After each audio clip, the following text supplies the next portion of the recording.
Qué bueno que continúe con nosotros. Gracias por estar en sintonía de Acción 10 en la mañana. Vamos a iniciar nuestro segmento Debates y Soluciones, hablando acerca de la salida o la necesaria salida a la crisis sociopolítica en la cual nos encontramos y sobre todo el rol que van a jugar los organismos internacionales para ir aportando a una salida pacífica y negociada de esta crisis. Para hablar acerca de esto se encuentra conmigo el analista político Roger Guevara Mena. Bienvenido, don Roger, gracias por estar aquí en Acción 10 en la mañana. El más reciente informe emitido por la Organización de Naciones Unidas y la Oficina de la Alta Comisionada habla acerca de, o desmonta prácticamente el discurso dicho por el gobierno sobre el famoso fallido golpe de Estado. También habla acerca de que existe realmente y reconoce que existen ciudadanos civiles armados progubernamentales, les dice el informe, y da una serie de recomendaciones, entre ellas el que se retomen de inmediato las negociaciones y con la Alianza Cívica. ¿Cuáles son las valoraciones que podríamos brindar alrededor de este informe y el impacto que este en realidad tendría para acelerar los procesos de presión para que el gobierno ceda o acceda a negociar nuevamente con el resto de oposición? Sí, yo creo que, bueno, gracias por la invitación, Michelle. Yo creo que la acción de los organismos internacionales, en este caso, ellos mencionan un diálogo con la sociedad civil, en su momento representada cuando se firmaron los documentos por la Alianza Cívica. Es decir, eso es lo que precisa el documento. Por lo tanto, estamos hablando de que los organismos internacionales se refieren a que la acción de ellos coadyuva al establecimiento de una paz social, crea la atmósfera necesaria para que nos encontremos los nicaragüenses con el apoyo técnico y sobre todo con el apoyo de otros países que integran esos organismos internacionales y que están justamente persiguiendo los principios básicos de civilización, como son derechos humanos, como son gobernabilidad y como son los elementos fundamentales que requiere toda democracia, toda comunidad organizada. Por lo tanto, estamos hablando de que el informe Bachelet no hace más que confirmar los distintos informes presentados, lo pone en un lenguaje menos crudo, pero igualmente lo describe, y estamos hablando de que la situación que relata el informe, por su naturaleza, es la más alta instancia de derechos humanos del mundo. Es decir, estamos hablando del Alto Comisionado de Naciones Unidas para los Derechos Humanos y que está por encima de los regionales como la OEA o la Unión Europea, sino que justamente esto representa una acción de vigilancia planetaria. Es decir, estamos hablando de que la señora Bachelet está enfocando la realidad de la nación nicaragüense, sus exiliados, sus muertos, sus presos, la falta de gobernabilidad, el terrorismo de Estado y todo aquello que amenaza la seguridad ciudadana. Es decir, en este momento lo que señala el informe Bachelet es que la soberanía no está en el poder de los gobernantes. Ahora, ¿esto tendría incidencia en, por ejemplo, el Parlamento Europeo, que digamos es el de los organismos el que va más retrasado en estos procesos en cuanto al tema de sanciones? Claro que sí, porque en el Parlamento Europeo se va a dar cuenta de que la acción de las Naciones Unidas va adelantada y que la acción de la Comisión Interamericana de Derechos Humanos también va adelantada, y además la acción del MECEN y los otros organismos tienen cosas mucho más frescas, mucho más actualizadas, mucho mejor detalladas, y Europa lo que va a hacer es tomar el informe Bachelet, porque representa un orden público internacional, y tomarlo como propio y asumirlo para determinar si hay sanciones, si hay acciones y si hay alguna otra actividad que requiera la situación para que el gobierno de Nicaragua respete los derechos humanos en su país. Ahora, el Parlamento Europeo habría anunciado hace algunas semanas que ya habría iniciado un procedimiento para realizar la legislación necesaria para aplicar este tipo de sanciones. Este proceso, ¿qué tan lento o qué tan rápido se podría estar viendo? Lo que pasa es que la Unión Europea son 28 países, 28 parlamentos, 28 instancias que necesitan una coordinación para que se controlen las inversiones tanto de esos países en Nicaragua como el dinero que ha sido invertido en esos países, para que se controlen las personas jurídicas, para que se controlen el tráfico de personas, para que se controlen todas aquellas actividades que de parte de funcionarios de Nicaragua están asentadas en esos países. De manera que es un poco más lento. Es un poco lento, pero no por eso menos efectiva, porque va a entrar a conocer lo que cada uno de los países tiene como huésped nicaragüenses. Y lógicamente va a ver de dónde viene el dinero, va a ver qué tipo de empresas son, va a ver si no le afecta su orden público, va a haber una cantidad de cosas que justamente están en cada legislación. Y la Unión Europea va a tomar una coordinación de todos los países para determinar una ley común para aplicársela al caso de los funcionarios nicaragüenses en todos los países. Es decir que, por ejemplo, los mecanismos que está adoptando la Organización de Estados Americanos podría avanzar un poco más rápido en comparación con las actividades o las acciones que tome el Parlamento Europeo. Claro, es que pasa que la OEA es un organismo político, mientras que la Unión Europea es un organismo económico, con fundamento de derechos humanos y con objetivos políticos.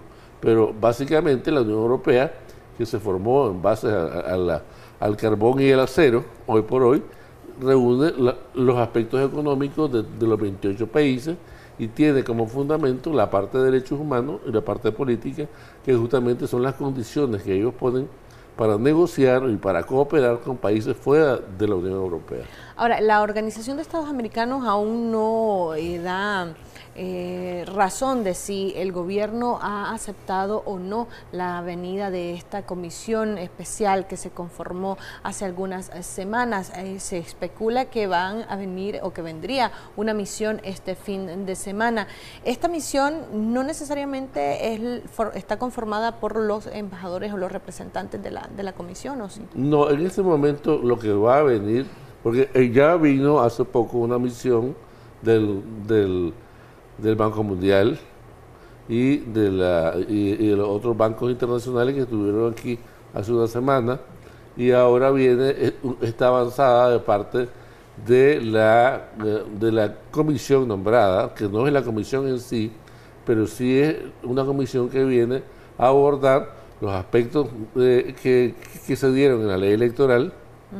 Es decir, va a retomarlo de acuerdo a la nueva realidad, y seguramente va a abordar también la posibilidad real de que se reciba a la comisión como una parte fundamental de la acción de la OEA. Ahora, hay quienes creen que las reformas electorales junto con la Organización de Estados Americanos no podrían ser posibles o no se estarían llevando a cabo si el gobierno no admite la presencia de esta comisión especial. ¿Esto podría dársele la lectura de esta manera, o sí cree usted que la Secretaría de la Organización de Estados Americanos va a realizar o va a retomar el memorándum de entendimiento que venía sosteniendo con el gobierno antes de la crisis? Yo creo que va a retomarlo, pero debe darle un nuevo giro de acuerdo a la realidad actual que se marcó desde abril pasado. Por lo tanto, la acción que puede tener la OEA es básicamente de negociación sobre la llegada de la comisión y sobre los aspectos que pueden todavía retomarse dentro de los proyectos contenidos en el memorándum de entendimiento.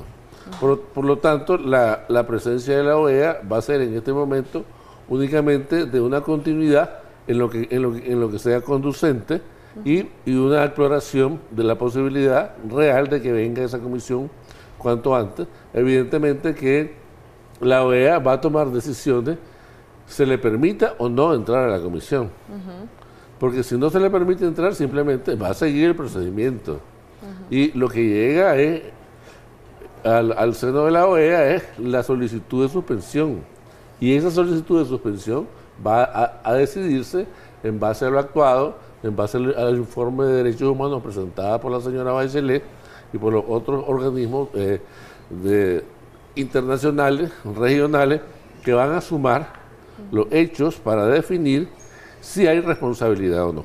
Ahora, esto no implica, digamos, asumiendo que en un escenario que el gobierno niegue la presencia de la comisión y que esta comisión, pues, obviamente continúe con el procedimiento para la suspensión de Nicaragua. Esto no significa que la OEA va a deslindarse por completo de la situación de Nicaragua y podría, sí, a pesar de esto, colaborar o contribuir en las reformas electorales. Yo creo que la OEA va a definir a partir de la aceptación o no de la comisión, en qué aspecto va a colaborar. Es cierto que la OEA tiene una responsabilidad política, pero también es cierto que las autoridades nacionales le impiden el acceso. Por lo tanto, esa acción de la OEA va a continuar y sobre todo la responsabilidad del Estado de Nicaragua en lo que se refiere a derechos humanos sigue siendo exactamente igual como que no hubiera salido de la OEA en ese momento. Ahora, por lo tanto, es una responsabilidad que tiene el Estado frente a la comunidad americana y la comunidad americana como organismo político tiene la responsabilidad de siempre acompañar en lo que el país acceda, en lo que se refiere al proceso político y a la salvaguarda de los derechos humanos. Ahora, tanto el vicecanciller Valdres Jenske en la presentación de este informe de la alta comisionada y también el día de ayer veíamos como el miembro de la Comisión de la Verdad que fue creada en la Asamblea Nacional aseguraban que este informe ha sido sesgado y que no se tomó en cuenta la información proporcionada por el gobierno. Esta lectura que tiene el gobierno de este informe es así tan real. El informe dice que la información prestada por el gobierno ha sido escueta, pero en realidad no se menciona a la otra parte. Es que yo creo que un informe de esta naturaleza, por la seriedad que conlleva la más alta responsabilidad de derechos humanos, es una información verificada. Es una información que se contrapone a la realidad y antes de publicarse se somete a la aceptación de los técnicos especializados que vienen a realizarla. Por lo tanto, no hay ningún organismo internacional en ningún país que pueda decir que este informe no representa una realidad. Y estamos hablando de que para la comunidad internacional el informe Bachelet representa una verdad jurídica. Son hechos comprobados, verificables, que en ningún momento puede considerarse que son inventados o sesgados. Esta reacción del gobierno podríamos decir que es la antesala a la respuesta a la entrada de la comisión. Yo creo que tiene que valorarse para negar la entrada a la comisión, puesto que el hecho de separarse de la OEA lo deja a merced de cualquier país del continente que, considerando la delincuencia del gobierno de Managua, pueda realizar acciones políticas, diplomáticas, económicas u otras, y que indiscutiblemente son acciones que afectan y pueden afectar seriamente al país entero. Por lo tanto, esa responsabilidad le queda al gobierno de Nicaragua, puesto que el hecho de estar fuera del club de la OEA le hace responsable de todo aquello que cualquier país de forma bilateral o multilateral se lo señale y no hay foro donde lo pueda contrarrestar. O sea, pierde espacios políticos de hacerse escuchar y en ese momento solamente es válido las acusaciones que se hacen y no tiene capacidad para responder o para ser creíble en un foro donde esté participando. Es decir, yo creo que sería muy desafortunado no aceptar la presencia de la comisión, puesto que el no hacer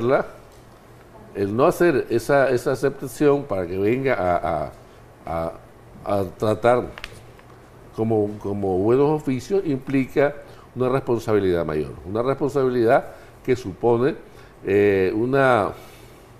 un peligro real, puesto que perfectamente aquí tenemos nosotros 3 fronteras. Nosotros tenemos fronteras territoriales y fronteras marítimas. Tenemos 2 fronteras territoriales y una frontera marítima, que obviamente y encima están mal resguardadas. Entonces yo creo que el país es muy vulnerable y definitivamente no podemos nosotros asumir riesgos en cuanto a que el rechazo arrogante de una comisión de buenos oficios que trae toda la autoridad política del continente pueda perjudicar no solamente la economía, sino la seguridad e inclusive la vida de los ciudadanos. Ahora, el papel que debería de estar jugando en estos momentos los sectores opositores, ellos están como a la expectativa, a la espera de lo que va a suceder con los organismos internacionales y las acciones que estos podrían tomar. Se les ha visto que han iniciado un proceso en donde han planteado y expuesto puntos de encuentro para la famosa unidad de los sectores opositores. ¿Esto es suficiente? ¿Esto es lo que deberían de estar haciendo estas organizaciones? No, yo creo que es una acción equivocada, porque ellos están pensando cómo se puede transformar el comité ejecutivo de la alianza en una junta de gobierno y los azul y blancos como en un consejo de Estado. Yo creo que las cosas no se pueden repetir y evidentemente hay que ser innovador. Hay que tener ideas frescas. Ellos aseguran de que están tratando de implementar una alianza horizontal, que no es vertical como lo que hemos visto hasta ahora. En realidad esto es así. No es así. Habría que demostrarlo.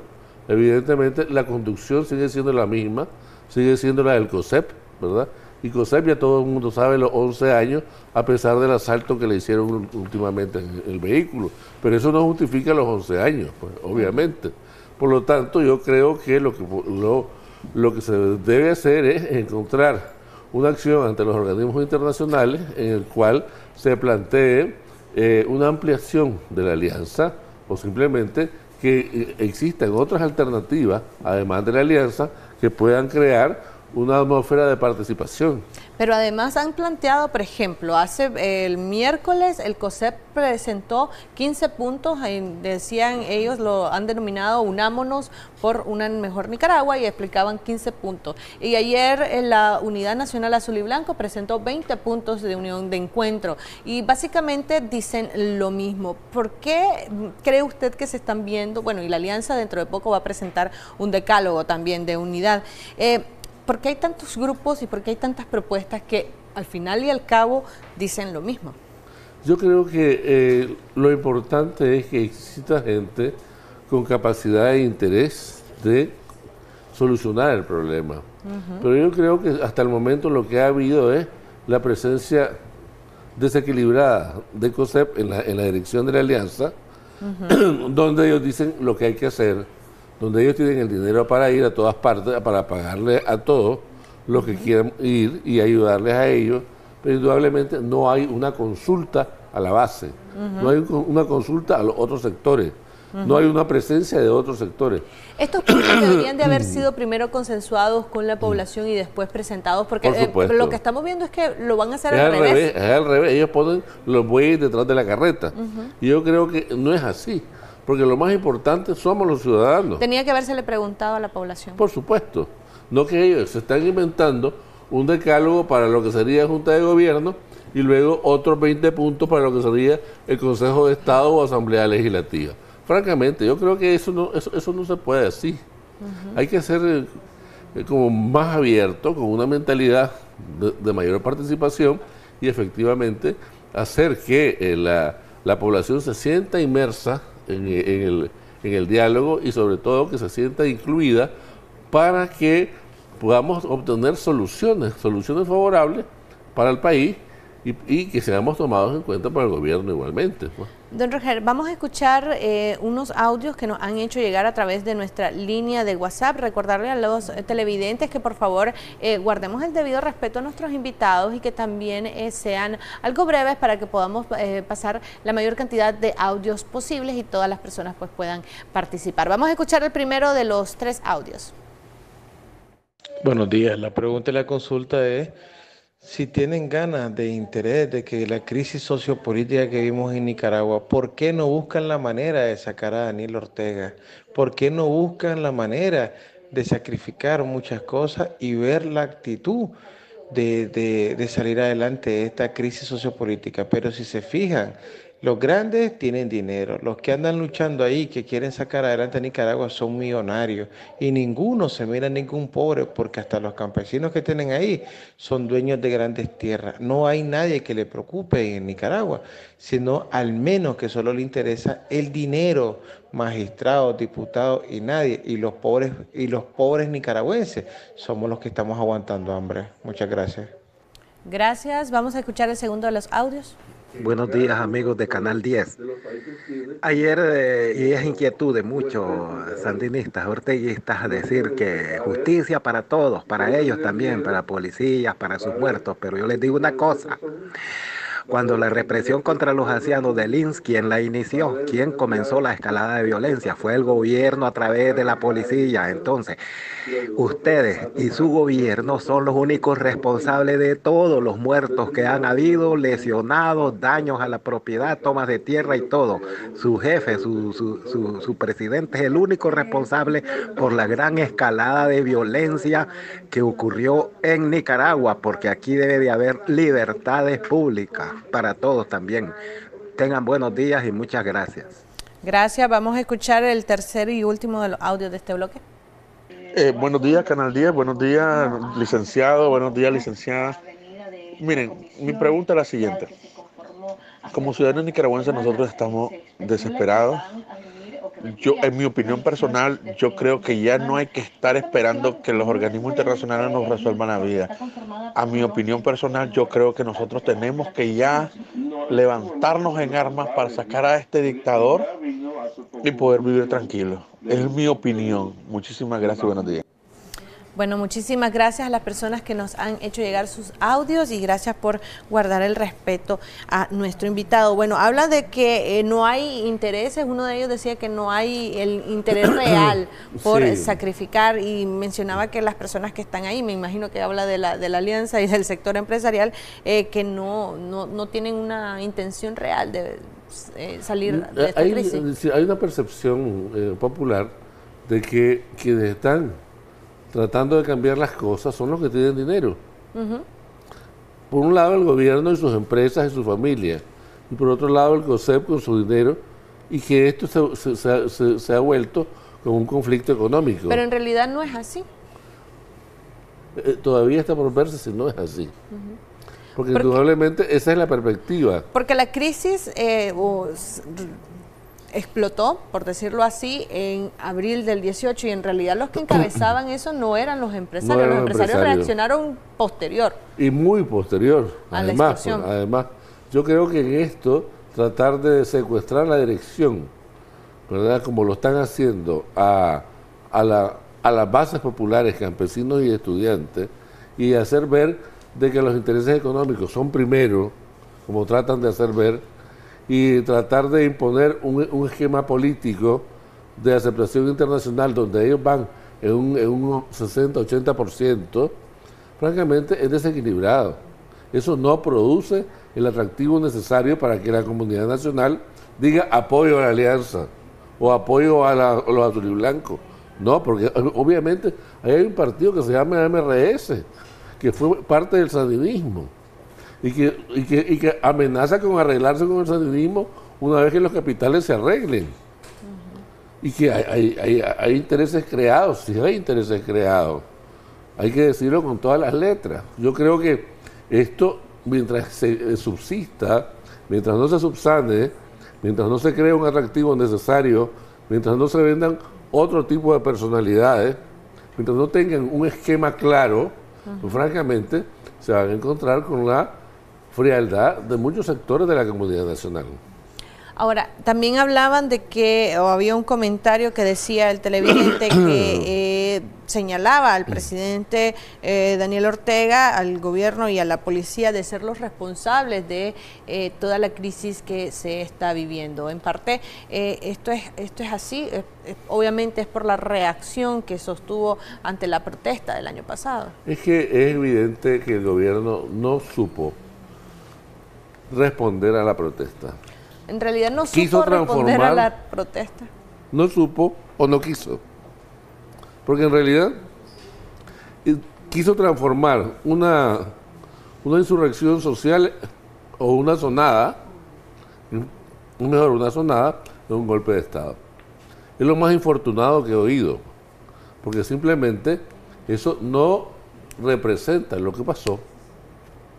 Ahora, en este momento, que la empresa privada en sus cúpulas, no en los pymes, en su cúpula, pretenda sustituir con su dinero y con su capacidad económica a la dirección que comenzó con los estudiantes y los campesinos, pues francamente es una actitud desleal para con la comunidad nicaragüense.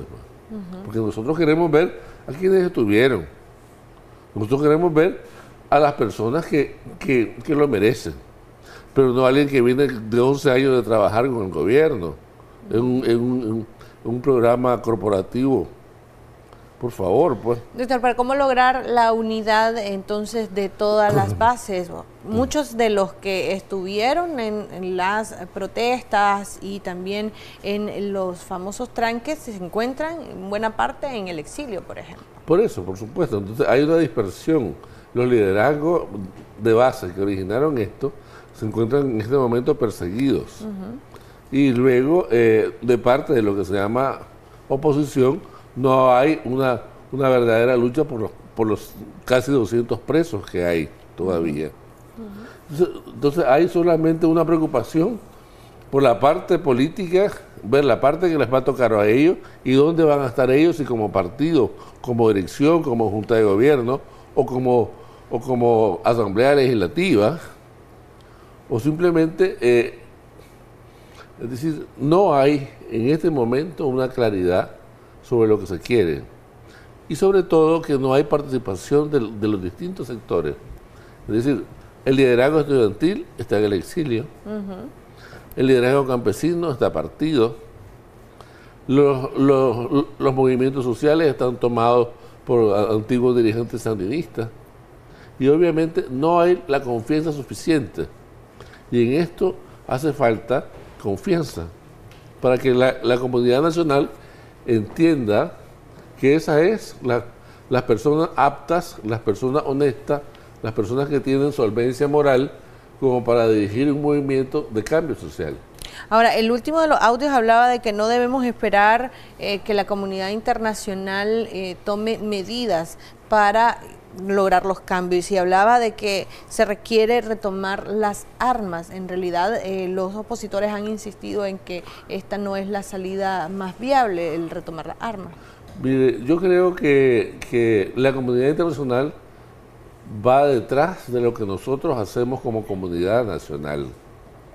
Y por supuesto, yo creo que si las armas no es lo más apropiado, pero yo no veo que haya otro camino viable para cambiar las cosas cuando se obstruyen todas las vías pacíficas, cuando se impiden, cuando se sabotean, cuando se mete preso a los líderes, cuando se persigue, cuando se intimida.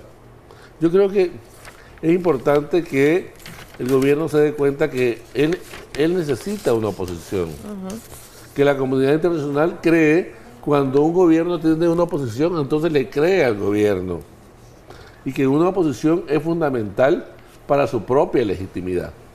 Vamos a escuchar otros 3 audios más de las personas que nos han hecho llegar sus comentarios. Vamos a escuchar el primero. Sí, buenos días, amigos de Canal 10. Mi pregunta es la siguiente. ¿Por qué la mayoría de opiniones que hay están en contra de los movimientos que hace la Alianza Cívica para unir al pueblo de Nicaragua en una sola organización? Si la Alianza Cívica hace esto es malo, hace lo otro es malo, mueve por aquí es malo, no podemos esperar a complacer a todo mundo. De eso se trata la democracia, de tener diferentes puntos de vista y aceptarlos como un conglomerado. Yo creo que le debemos de dar la oportunidad a la Alianza Cívica de trabajar y de unir a la oposición para que creemos una sola fuerza y poder luchar en contra de este gobierno. Esa es mi opinión. Perfecto, vamos a escuchar el segundo. Buenos días, estimados amigos, ¿verdad?, de Canal 10 y estimados televidentes. Yo considero de que hay que esperar las elecciones para que haya paz en el país, se estabilice, hombre. No estemos molestando ahí, estemos buscando la solución.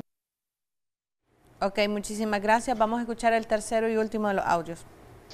Un saludo para los sandinistas, en especial para el presidente y la vicepresidente, que de hecho todo el mundo sabe que nadie los quiere. Pues sé que son ellos los que ven este canal. Pues es sencillo, el resto de canales simplemente hablan lo que ellos quieren o ellos le escriben y permiten que transmitan. Ok, muchísimas gracias por su participación. Vamos a escuchar, me gustaría que respondiéramos a la pregunta de por qué, decía él, se está criticando mucho a la alianza, que hay que darle la oportunidad o el beneficio de la duda para que una a la oposición. Yo creo que no es a la alianza en sí, sino a la conducción, a la manera, a la forma exclusiva, digamos. El pueblo nota, en una intervención anterior, dijo que solamente la gente con dinero. Y la gente de a pie, que es la mayoría, el concepto no llega ni al 2% de la población. Y el otro 98%, ¿dónde está representada? Y obviamente lo que se le señala son los desequilibrios y a un equipo que nadie lo ha elegido, se dice que ellos son los directores de la insurrección y dueños de la moralidad revolucionaria que ha habido en este país. Yo creo que eso no es cierto, pues. Y el pueblo lo sabe. Entonces yo creo que ellos tienen que volver a reanudar el diálogo, ocupar la posición que verdaderamente en proporción les toca y no pensar que porque tienen el dinero van a comprar a líderes, van a comprar a todo lo que sea necesario para mantener ellos un control. Yo creo que esa visión conservadora ya no funciona, pues. Yo creo que aquí todos tenemos igualdad de derechos para participar. Y por lo tanto no se trata de que como yo puedo pagar los viajes a Ginebra, o yo puedo pagar una camioneta, o yo puedo pagar cualquier cosa que a algún líder le interesa, en ese momento yo tengo el control. Me parece que es un abuso, pues, un abuso para con la gente, ¿no? El segundo comentario hablaba de que es necesario esperar a las elecciones, suponiendo que se refiere a las elecciones del 2021 y dejar que Nicaragua pues continúe en paz. En realidad, Nicaragua, en las circunstancias en las que se encuentra, va a durar o va a aguantar 2 años. Yo creo que es difícil en este momento pensar de que vamos a llegar hasta el 21, porque ya la tensión cada día aumenta y se vuelve insoportable. Es decir, tanto para la gente del gobierno como para nosotros, es insostenible, porque ya hay lo que podríamos decir se llaman, y lo que se llama odio. Hay demasiada diferencia, hay demasiados sentimientos lastimados, hay mucho resentimiento. Hay facturas colgadas de la gente porque se siente atropellada por la policía. Hay todo lo que se llama el atropello fiscal, judicial, en fin, que son los instrumentos del Estado y que los empresarios se sienten atropellados, los ciudadanos, yo soy testigo, nos sentimos atropellados y obviamente esto no crea una atmósfera de elección. No podemos ir a una elección si no hay ambiente favorable. Y el gobierno no da señales de un ambiente favorable y indudablemente, conociendo las debilidades de la oposición, tampoco hace lo posible para que tenga una oposición seria, creíble y que sirva para que funcione un Estado con una oposición verdaderamente válida, que represente el sector nacional que verdaderamente participó en la asonada o insurrección popular. Doctor, se nos ha acabado el tiempo. Me gustaría que por favor nos diera sus conclusiones y las perspectivas que tenemos alrededor de todo lo que está sucediendo, tanto a nivel nacional como internacional. Sí, yo creo que el drama de los nicaragüenses, tenemos que enfrentarlo primero los nicaragüenses. La comunidad internacional va, después de nuestras acciones, la comunidad internacional va a validar, a legitimar lo que nosotros aceptemos o lo que nosotros neguemos. Y eso implica un diálogo, implica una forma de actuar en el cual los nicaragüenses todos estemos de acuerdo. No se trata de perjudicar a alguien o señalarlo como que está haciendo mal. No, simplemente lo que queremos es que haya igualdad de participación y oportunidad para todos. Y en esto yo creo que el diálogo sigue siendo un instrumento importante y las armas, como lo señala el televidente, creo que ya lo probamos y ahí ha servido para quitar una dictadura y poner a otra. También hay un tema a propósito del contexto internacional, y es el hecho de que la Organización de Estados Americanos ha convocado a este tratado del TIAR, sí, y la aplicación de esto en Venezuela. Tal vez si les explicamos a nuestros amigos televidentes en qué consiste este tratado, sí, y la implicación que esto podría tener, considerando que Nicaragua, la estrecha relación entre Nicaragua y Venezuela. Yo creo que cuando hablamos de tratados de defensa mutua, de asistencia recíproca, que se llama Tratado Interamericano de Asistencia Recíproca, TIAR, que fue hecho en septiembre de 1947 en Río de Janeiro, en el seno de lo que fue la OEA, lo que es la OEA, y está dirigido a que cuando un país se ve invadido por otro o por otros, varios, en el plano militar, en ese momento se activa el tratado y todos los países miembros del tratado se dirigen en la defensa de ese país. En este momento, si Venezuela pone tropas en la frontera colombiana, Colombia también las pone, que es lo que está pasando. Y indudablemente Colombia pone en alerta a todos aquellos soldados, aquellas acciones que van dirigidas a su defensa. Ahora, ¿esta tensión en Venezuela podría ocasionar que el gobierno nicaragüense reaccione de la manera en como la oposición lo desea? Porque Venezuela va a estar bastante complicada si se empieza a realizar este tipo de acciones. Yo creo que no puede descuidar el gobierno de que Colombia tiene fronteras marítimas con Nicaragua y que perfectamente los navíos pueden estar en las islas colombianas y que perfectamente el conflicto se traslade a todas las fronteras de Colombia, incluidos nosotros. Eso nos perjudica. Entonces, por supuesto, nosotros no tenemos la capacidad militar para contrarrestar un ejército que tiene 60 años de experiencia antiguerrilla, que tiene la mejor asistencia militar de Estados Unidos, que tiene 6 bases de asistencia militar en su territorio, y que por supuesto la experiencia que tiene ese ejército, que es el segundo después del americano, no lo tenemos nosotros. Así nos va a afectar. Indudablemente que es una advertencia seria.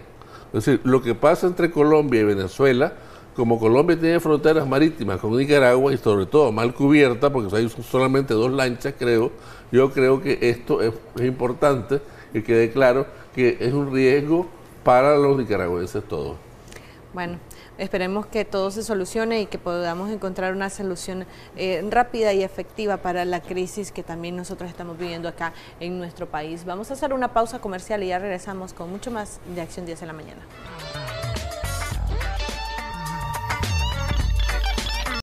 Qué bueno que continúe con nosotros. Seguimos en nuestro segmento de debates y soluciones. En esta ocasión vamos a hablar acerca de la otra crisis que está viviendo Nicaragua a raíz de la crisis sociopolítica, y es el declive de la economía y con un peor pronóstico para este año según muchos estudios y muchos analistas. Se espera que el decrecimiento económico continúe, negando prácticamente o rechazando lo dicho y expuesto por el gobierno, que espera que el decrecimiento o la desaceleración se mantenga o se se detenga y que en el 2020 haya una pequeña recuperación de la economía. Para hablar acerca de esto se encuentra a mi lado el economista Luis Núñez y también Juan Carlos López, especialista en temas de defensa del consumidor, y vamos a estar abordando este tema. Bienvenidos a ambos, gracias por estar aquí en Acción 10 en la mañana. Buenos días, Michelle, buenos días.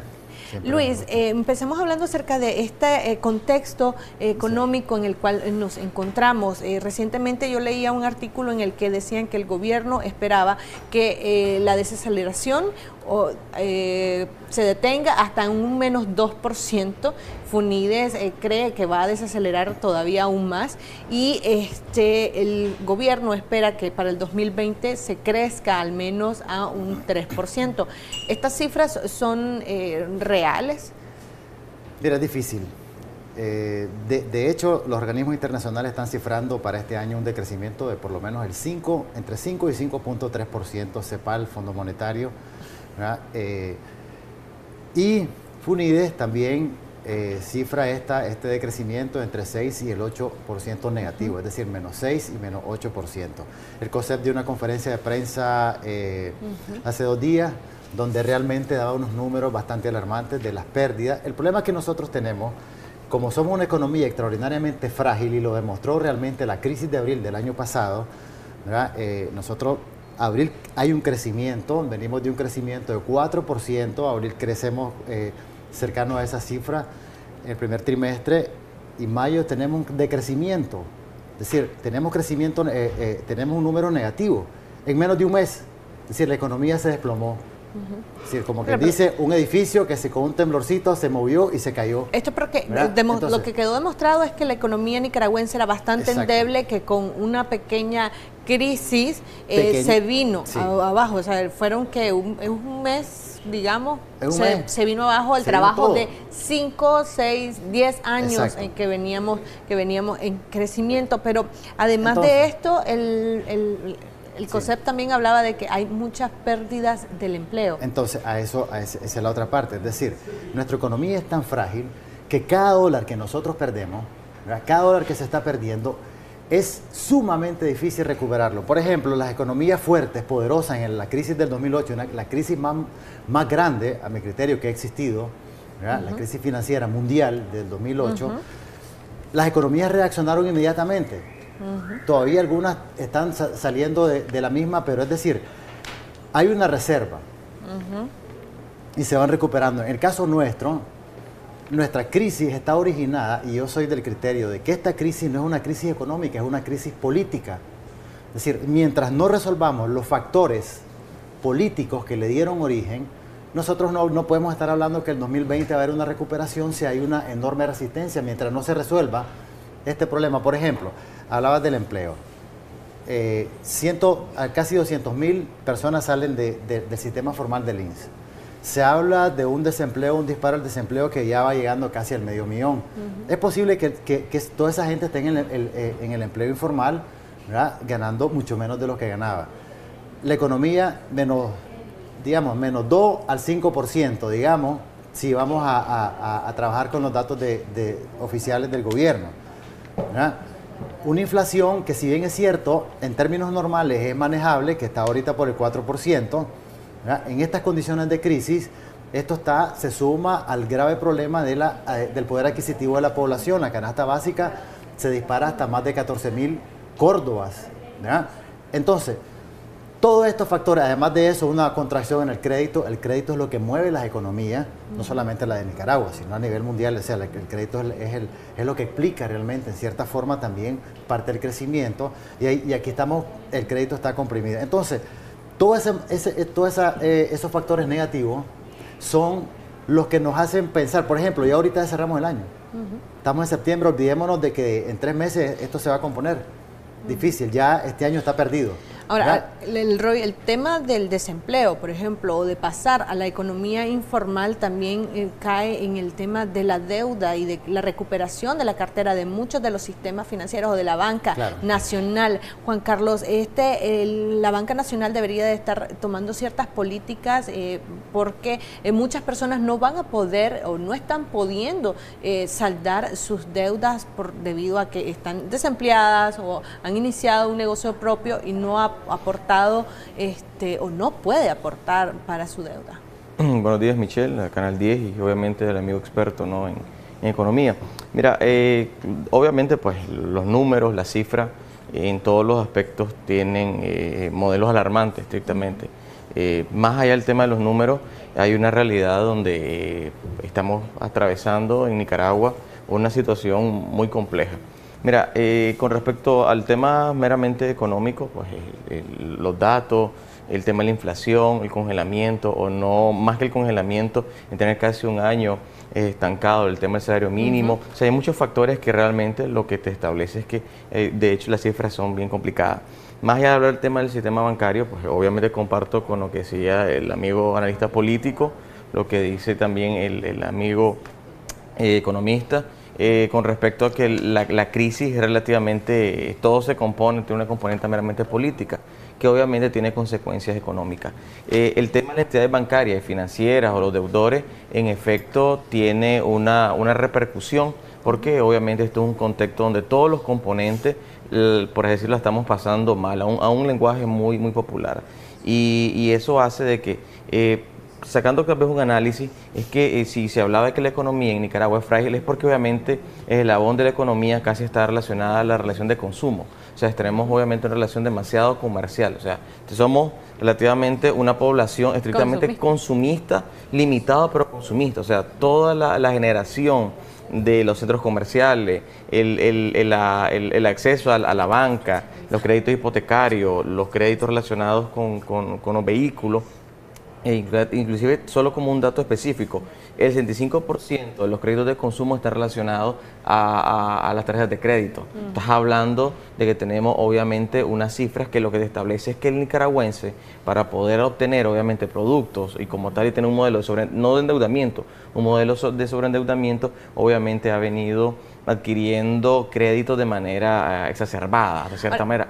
Y hoy en día, cuando ese sujeto de crédito en su momento tenía relación con un banco, con una financiera, tenía un negocio, más la relación del crédito hipotecario, más el vehículo que también está prendado, hoy en día tiene tal vez 4 dolores de cabeza, porque hay 4 acreedores que están diciendo, ven y pagame o entregame estrictamente la garantía. Esa es una realidad, como decía, que llega a los consumidores, porque el consumidor, como decía el amigo economista, igual, tenemos que hacer una canasta básica que puede llegar oscilando a los 15.000 córdobas, ¿verdad?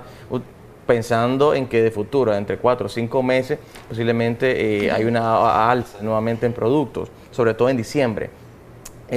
Segundo punto, los salarios congelados. Tercero, pongámosles que aparte del salario te encontrás el tema del desempleo. Entonces es una persona que ya no tiene poder adquisitivo, que es constante. Entonces te encontrás de que ese usuario llegó a una institución financiera o las 4 instituciones financieras le dice, ve hombre, reestructuremos, lleguemos a una negociación si es posible. Ahora, vos tocaste un tema importante y es el tema del salario congelado. Esto fue un acuerdo en el cual se llegó hace pocos meses, en agosto pasado, entre el gobierno, los sindicatos y también la pequeña empresa, porque el COSEP no asistió. Sí. Sin embargo, el COSEP prácticamente se vio beneficiado, el COSEP hablando de las 26 cámaras, de los 26 representantes dentro del COSEP. Ellos decían que si se... que quisiera abordar en este sentido. Por ejemplo, ¿por qué digo que esto no es una crisis política? Porque una crisis económica, porque realmente cuando hay una crisis económica se aplican medidas típicamente económicas, que lo que el gobierno ha intentado aplicar y no le ha dado resultado. Porque el problema político está trabando la economía nacional. Y uno de ellos, por ejemplo, el salario mínimo, un incremento en el salario mínimo tiene una repercusión precisamente en el gasto. Y entonces con eso vos podés dinamizar en cierta forma, y a propósito, lo que decía Juan Carlos en ese sentido, tiene sentido por lo menos dinamizar en cierta forma el consumo. ¿verdad? Entonces, es un respiro para el mismo comercio y para el mismo sector privado. ¿Se está contradiciendo la empresa privada al hacer esto? Lo que pasa es que eso implica erogación de recursos. Tenés que sacar dinero para aumentar y entonces las empresas dicen que en este momento no tienen dinero, etcétera. Pero si hacemos una lectura realmente, si queremos medir también el estado de la economía, en este sentido, ¿verdad? Vamos a ver de que esa medida típicamente económica que te puede ayudar, un porcentaje mínimo de aumento, de incremento, vos... Porque el salario mínimo que es en la economía, el salario mínimo no es para sacar el capital. Sí, no te oxigena, pues obviamente, pero por lo menos ya vas viendo que se están aplicando medidas económicas, pero en este caso no. Y ese congelamiento refleja realmente la situación real de la economía. Juan Carlos. Sí, lo que pasa es que hay una disyuntiva, ¿no? Hablando generalmente, se ha querido vender también la perspectiva de que el que debe llevar el eslabón hoy en día desde el punto de vista gubernamental es las pymes, ¿no? O el sector de las pymes, teniendo en cuenta de que hay una dinamización de la economía que es más tangible, más palpable en los mercados, por ejemplo. Entonces, se ha querido vender esa perspectiva. Lo que sí preocupa es que esto, hasta cierta manera, viene creando una informalidad mayor. De hecho, el día de hoy yo pierdo un puesto de trabajo, aunque quiero poner mi negocito en la casa, en un lugar, no me voy a inscribir a un sistema tributario. Entonces, también el Estado relativamente no percibe eso. Entonces, aparentemente se quiere vender una idea de que la gente está saliendo o tiene posibilidades de mercadear, de vender. Sin embargo, la informalidad es un enemigo en retrospectiva de la economía formal, de la economía nacional y obviamente para los contribuyentes.